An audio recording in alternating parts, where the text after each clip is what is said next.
Talk about a crusher. Yes! Oh! Are you kidding me? And gone!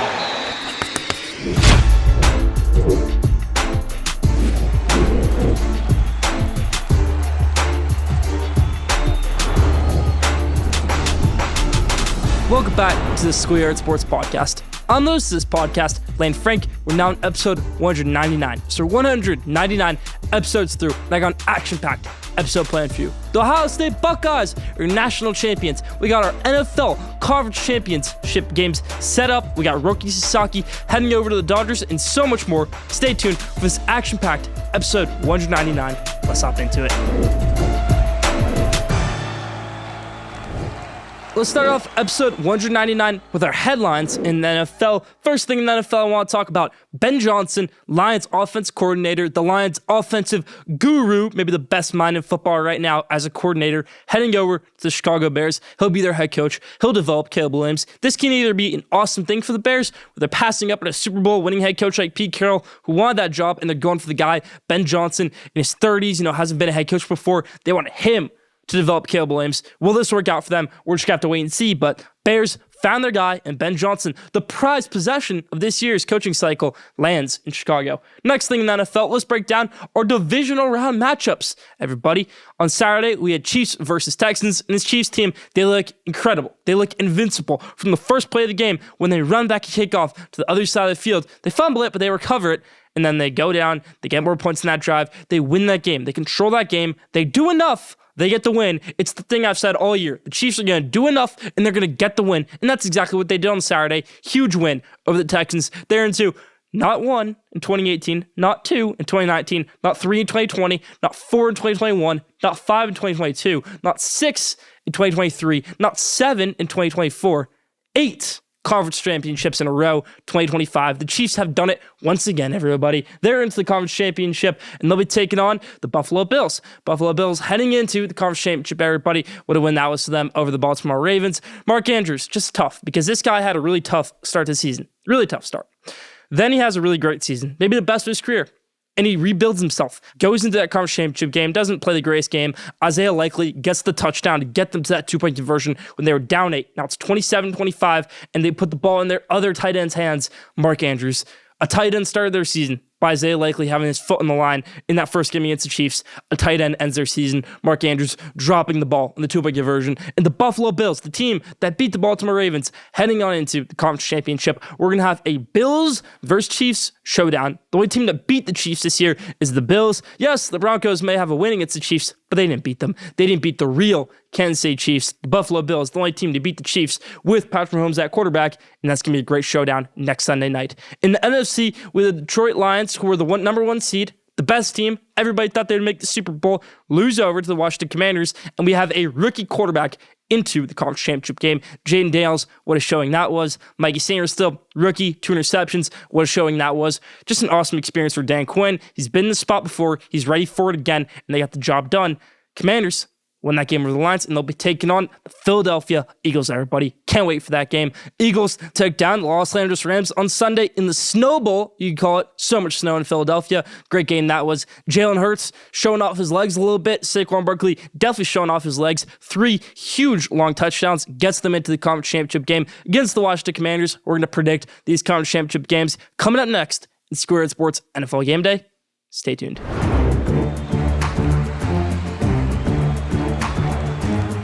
All right, everybody, let's do Schoolyard Sports NFL Game Day Conference Championship Games edition, everybody. We're going to kick it off by picking the NFC Championship game first between the Commanders and the Eagles, and then picking the AFC Championship game between the Chiefs and the Bills. Let's get into it, everybody. We've got producers fighting backstage here. We got DV Podcast fighting backstage. Who's going to win this Commanders-Eagles game? We got Commanders fans. We got Eagles fans. Who's going to win this game? I don't know who who I'm going to pick in this one. But I'm going to break it down for you right here, and then I'll land on a pick. Commanders, Jaden Daniels, rookie quarterback. Now, rookies, usually they're not in this position. We don't see this. He's had the best rookie season of any NFL quarterback ever. Jim Brown was a rookie when he won NFL MVP as a running back. Still, I think that's insane to win MVP as a rookie. Jim Brown did it back in his playing day, but Jaden Daniels has been an incredible player. He was probably a top 10 MVP candidate this year, and he was the best rookie in the NFL. They have a great running game. I think a little bit underrated running game too that people like to say. And his defense, great interior defensive line led by, let's say, John Newton, a rookie. This is a rookie-led team. Mikey Sanders, still as safety, has done a great job with his team. He's really taken on a captain-like role in his rookie year. That's exactly what he did at Michigan. He was a leader for the Wolverines. He's been a leader for the Commanders. He had 2 picks in that game, both in the red zone. If that doesn't happen, I don't know if they win that game against the Lions. It was a great win by the Commanders, and they got the job done. Then you go and watch the Eagles on Sunday. Jalen Hurts, first drive of the game, breaks off a huge run. Then after that, you don't see much out of him. But Philadelphia is going to be led by Saquon Barkley in this game. And Saquon Barkley is the best running back in the NFL. He might be the best skill player in the NFL until Jeremiah Smith comes to the league in 3 years, because that guy's incredible. But that's for another time, another topic later on the episode. But Saquon Barkley had an incredible game, breaking off 3 very long touchdowns. It's going to be snowing. It's going to be cold. And there's going to be Philadelphia fans who are riled up for this game. I went to Philadelphia Phillies versus New York Mets playoff game earlier this year. It's different, baseball and football, but it's the same fan base. It's the same type of fans. In their intro, they have Jeff Passan saying it's like an SEC stadium in the MLB. Wonder what it's like for the NFL? It's probably SEC times 10, because that's how the level of Philadelphia Eagles football gets. You walk in there, you're like, whew, they're going to be threatened in this one, the Commanders. They've played there already. They've been there. Most of these guys have played there multiple times in their career. Jaden Daniels already played there once in his career. Can he get the job done in this game against this incredible Philadelphia Eagles team that made the Super Bowl 2 years ago, that lost in the playoffs last year after a huge slump they had? They lost in the wild card round. Nick Sirianni, people were calling for his head last year. People were saying this guy was a one-hit wonder. What does he have to say back? What he has to say back is, I'm going to get back to that Super Bowl. I'm going to take on the AFC champion, and I'm going to get back to that Super Bowl. Eagles over the Commanders in what's going to be an awesome game, everybody. Philadelphia advances to their 2nd Super Bowl in 3 years. Next one, everybody, we've got the Bills versus the Chiefs, and it's going to be a classic. They played earlier on in the year up in Buffalo, and the Bills got the job done in that game. Like I said in the headlines, the only team to beat the Chiefs this year was the Bills. Yes, beat the Chiefs. A full Chiefs team was the Buffalo Bills. Now, Bills aren't necessarily the best team in the NFL, but they beat the best team in the NFL. Because I said every week that the Chiefs do enough, they get the job done, they get the win. That narrative changed after they lost that game to Buffalo. I think this Chiefs team, they were riding high, they were cruising, and I thought they would take a little bit of a dip after that game, lose a few more games. But no, this team stayed strong. They didn't lose on Christmas Day. They didn't lose after about a 4-day turnaround when they had to play on Saturday and then they had to play on Wednesday. They didn't get discouraged. They didn't lose any hope, and they got the job done end of the year. And they've gotten the job done in the playoffs, winning that game last week. Josh Allen, he wants to get to the Super Bowl. He wants to take down his arch rival, Patrick Mahomes. Now, Patrick Mahomes, he may win all these rivalries. These quarterbacks, they might say, well, Patrick Mahomes is my rival. It's not a rivalry to Mr. Mahomes, Patrick Mahomes, and he gets the job done in this game, advancing to another Super Bowl, looking for a three-peat. We get a Super Bowl rematch of the Eagles and the Chiefs, same matchup we saw 2 years ago out in Glendale, Arizona at State Farm Stadium. We're going to see it again this year in Mercedes-Benz Stadium in New Orleans. I can't wait for everybody. Let's hop into the rest of the episode, but that's my Schoolyard Sports game day predictions. Chiefs over the Bills, Eagles over the Commanders, and that's our Super Bowl, everybody. Stay tuned for more to come. Now, the top 5. This week's top 5 is the top 5 players in college football going into next season. Let's hop into it. Number 5, South Carolina quarterback Lenora Sellers. You look at this guy, he's a demon. He's 6'3", and he's 245 pounds, and he might be the fastest player on any field he steps on. He can also have a cannon of an arm, and this South Carolina team has weapons around him. That's going to be great. But the piece that puts it all together is Shane Beamer, head coach of South Carolina, who said back in March of this year, back in March 2024, said that Lenora Sellers was the best player in college football. Everybody's like, who? The redshirt freshman who didn't really play much in 2023? Yeah, that guy was the best player in college football. Now, he wasn't necessarily the best player in college football 2024, 2025, but he'll be a top 5 player in 2025, 2026. 5, Lenora Sellers, South Carolina quarterback, running back, whatever you want to call him. He can do it all on a football field for the offense of South Carolina. 4, maybe the best passer in college football. And the only other quarterback I have on this list, DJ Lagway. DJ Lagway is that guy. I think it showed in week 2 against Samford when he got his first career start, but this guy got done. When Graham Mertz got hurt against Tennessee and DJ Lagway stepped in the rest of the year, it was a smooth transition. DJ Lagway played well in that Tennessee game, although they lost. He played well in that game. Then he got the job done against Ole Miss, Florida State. He just had a great end of the year. DJ Lagway fits in at number 4 of the best players in college football going into next season. Number 3, this one, some people might disagree with. It's Jeremiah Love, Notre Dame running back. Now, he didn't have the greatest college football playoff. It started out with a bang, 98-yard run against Indiana. Then he got banged up in that Indiana game. He was hurt. Then he got banged up against Georgia, hurt in that game. Then he got banged up against Penn State, and again played banged up against Ohio State. But he still played well in all his games for an injured player. He's going to be a great running back for this team next year. Notre Dame's going to need to lean on him next year. Stephen Jelly's going to be their quarterback, or CJ Carr. No more Riley Leonard. No more 5-yard runs by Riley Leonard anymore. They're going to have to lean on a guy like Jeremiah Love in the running game. I think he will get done. 3, Jeremiah Love, Notre Dame running back. 2, okay, everybody knows I'm a Michigan fan. Everybody knows that. But I've got 2 Ohio State players in this list for the next 2 players.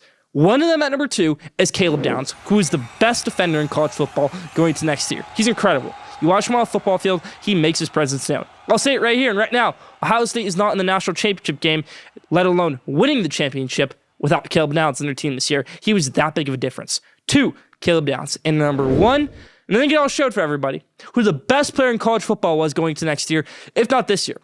I watched that Notre Dame-Ohio State game when it was 31-23. And I'll admit it, I was rooting for Notre Dame as a Michigan fan because I didn't want Ohio State to have the satisfaction to say, we won the national championship a year after Michigan did. When that 3rd and 11 play happened and Jeremiah Smith caught that ball, all I could say was, well, that's what the best player in college football does. And that's what Jeremiah Smith is, the best player in college football. And that's about my top 5 this week.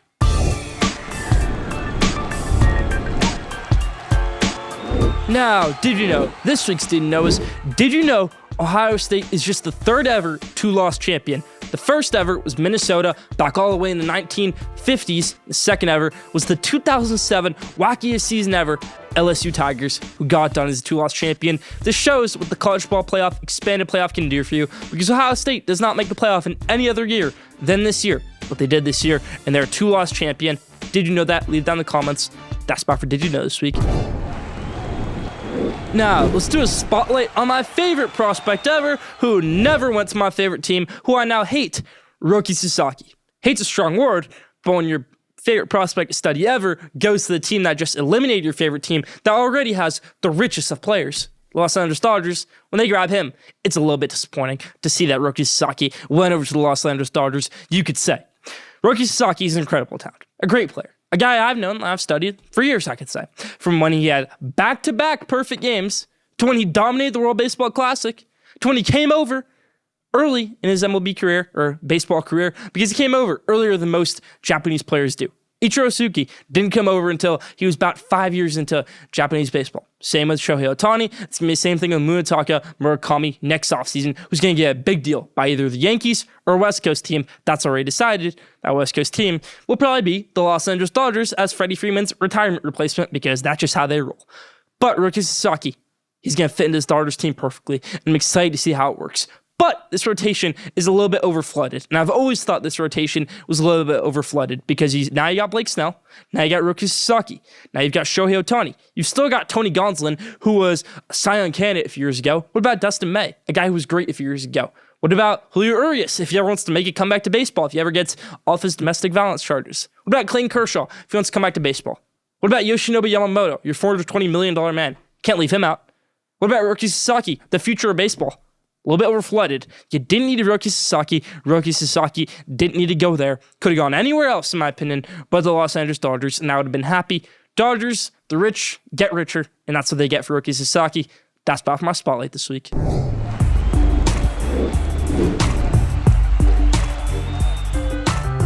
Now, MVP, LVP, everybody. If you don't know what this segment is, it's where I give my MVP of the week, whether it's not just necessarily the most valuable player, it could be the most valuable person, the most valuable team, whatever it might be. Who is MVP? And same for LVP, the least valuable person, player, team, industry of the week. So my MVP for the week is Novak Djokovic, everybody. Now, he hasn't won the Australian Open yet. He might be even eliminated by the time this episode releases. But for Novak Djokovic, a guy who didn't win a Grand Slam last year, a guy who completed his goal of winning the Olympics last year but didn't win a Grand Slam, for him to go out there at the age he is, where he's dominating and beating Carlos Alcaraz, a guy who's 21 years old, the best player in the world, beating him in 4 sets of the Australian Open, showing how mentally tough Novak Djokovic is, how physically tough Novak Djokovic is, and how physically dominating he is as a player. The GOAT, maybe of all sports, Novak Djokovic. I haven't always been a Novak Djokovic fan. I've always loved Rafael Nadal, Roger Federer, the way they carried themselves, the way Nadal played. But Djokovic, when it comes down to it at the end of the day, is the best player of all time and shows it again this week, beating the youngest champion of all time, Carlos Alcaraz, at 21 years old, halting his quest for winning his first Australian Open. Carlos Alcaraz has won every Grand Slam at 21 years old except the Australian Open. And Novak Djokovic, who's won this tournament more than anybody, gets it done. What an awesome win for Novak Djokovic over Carlos Alcaraz in the quarterfinals. He is our MVP of the week. Who is our LVP of the week? This one's going to be controversial.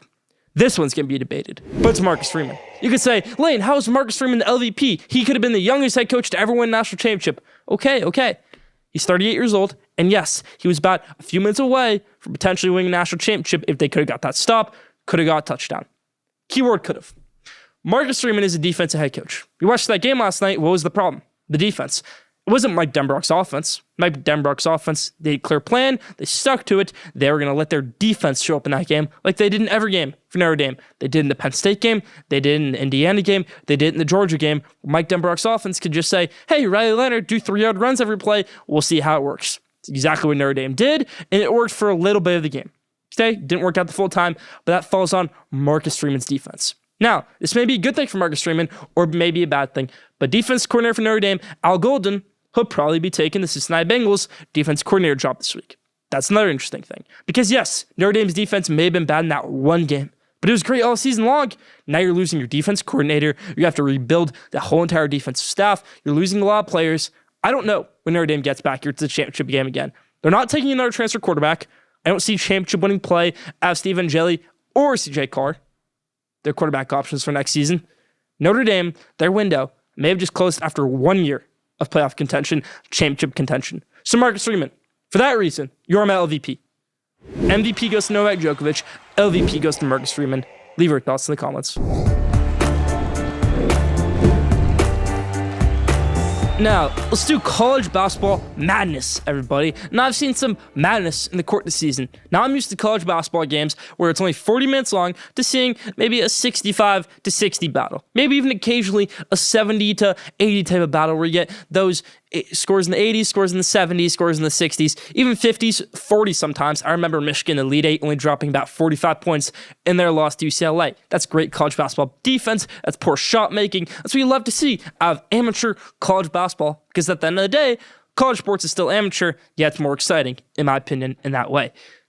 So, for college basketball teams now to be dropping 100 consistently, and I see it. I see it out of my Michigan Wolverines where they drop about 100 a game, give up 80 to 90 a game. I see it out of Alabama, one of the best offenses I've ever seen, where they go up against Kentucky, they drop 103 like it's nothing, and they give up 97 points in the process. It was a crazy game, and Alabama got it done. You tell an Alabama fan before that game, you're probably going to give up 95 to 97 points. They'd freak out if it was a few years ago.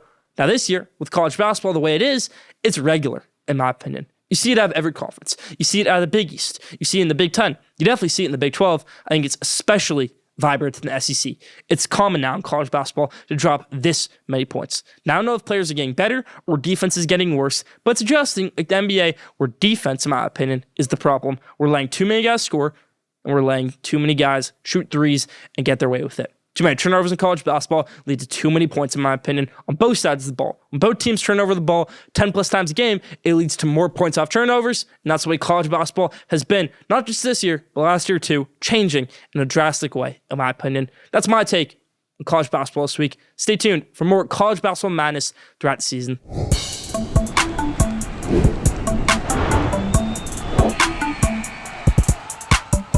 I think it's time the NBA and I have a little chit-chat right here. If you notice at the start of this episode, like I do every episode, I start off with the headlines. But instead of saying, let's start off how we always do with our headlines in the NBA, I went straight to the NFL. Because there's nothing to talk about in the NBA. You want me to talk about how Stephon Castle has accepted an invitation to the dunk contest, along with Montas Buzelis, a rookie? You want me to talk about how LiAngelo Ball dropped the greatest song of the year? because that's about all the news in the NBA right now. Because Adam Silver doesn't know how to market the NBA to groups like me. This is the NBA market. People who watch the show, people who are young, people who like sports, people who are willing to watch basketball. Not people who are willing to watch every game of basketball, because it seems like that's the only way to stay up with the NBA right now, is to watch every single game, know everything about the NBA, and still displeasing. You try to watch a whole night of NBA. Do it. You may not do it. You may be busy. You may watch some other college basketball. Set one night out in the next few months. It can be a Saturday, it can be a Sunday, it can be a Monday, it can be any day of the week. Watch a full night of NBA and tell me your thoughts. You'll be disappointed. You'll see, like I did in college basketball, the scoring's too much, the scoring's too little. I saw a team have 67 points the other day in the NBA and lose by about 60. That's a talent difference. That's a team difference. That's a tanking difference. NBA is not marketable. The NBA is in a funk, in my opinion, a very big funk. Now, I'm not a commissioner. I'm not going to be the commissioner of college football. I'm not going to be the commissioner of the NBA. I'm not going to tell Adam Silver how to do his job. Except that NBA needs to be more marketable. NBA needs to be easier to watch. And NBA needs to be more competitive at the end of the day. Boston Celtics, they won the NBA championship last year. They beat the Warriors by 50 the other day. Pretty impressive. A Warriors team that had Stephen Curry, a champion player, 4-time champion. Draymond Green, 4-time champion. When there's that big of a difference to where these championship teams are getting blown out at home, it shows a clear talent difference now in the NBA. Because the Warriors have, let's say, Stephen Curry, Draymond Green, not too many other guys on the court. They're struggling right now after winning the championship just 2 years ago because drastic changes happened in the NBA. Jordan Poole went from being on the top of the world, NBA champion with the Golden State Warriors. Now he's on a 6-win Washington Wizards team. Kyle Kuzma, his market was 2 first-round picks. What's he worth now? A second-round pick?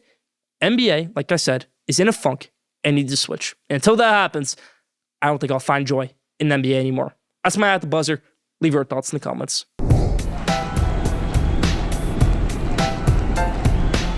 Now, question day. This week's question day is, should the NFL playoff format change? Do you want to see more teams in there? Do you want to see less teams in there? I've always been a big fan of very little playoff system. I always thought that I'd want to expand a playoff system, want 12 teams in there for college football. And then my Michigan Wolverines, they finally started winning. And we got 4 teams. And I was like, well, this 4-team playoff, it's pretty solid. It's what you get in there, you get the best teams in there no matter what. If you had that in the NFL, I'm not saying have 4 teams. Maybe you have 6 teams in the playoffs. Do you really need a full 14 teams in the playoffs? Even make it 8. Have 4 teams from each conference go into the NFL playoffs. Because yes, you can still get those upsets like the Commanders over Detroit Lions. But you're not going to deal with those blowout games like the Texans over the Chargers. You're not going to have to deal with some of these dumb playoff games with teams that just shouldn't be in there. Like the Steelers being 9-8 and making it in every year. Being 10-7, making it in every year. It just doesn't make sense to me. That's about for my question day this week. Should the NFL change their playoff format after this year? I think so. What do you think? Leave your answers in the comments. That's about for question day. That's about for Schoolyard Sports Land Frank, episode 199. Follow Schoolyard Sports Instagram at Schoolyard Sports. Follow Schoolyard Sports at X at Schoolyard Sport. Don't forget to subscribe, rate, and review for the best sports content in the world. Be back next week for one of the best Schoolyard Sports episodes ever. Episode number 200. Stay tuned.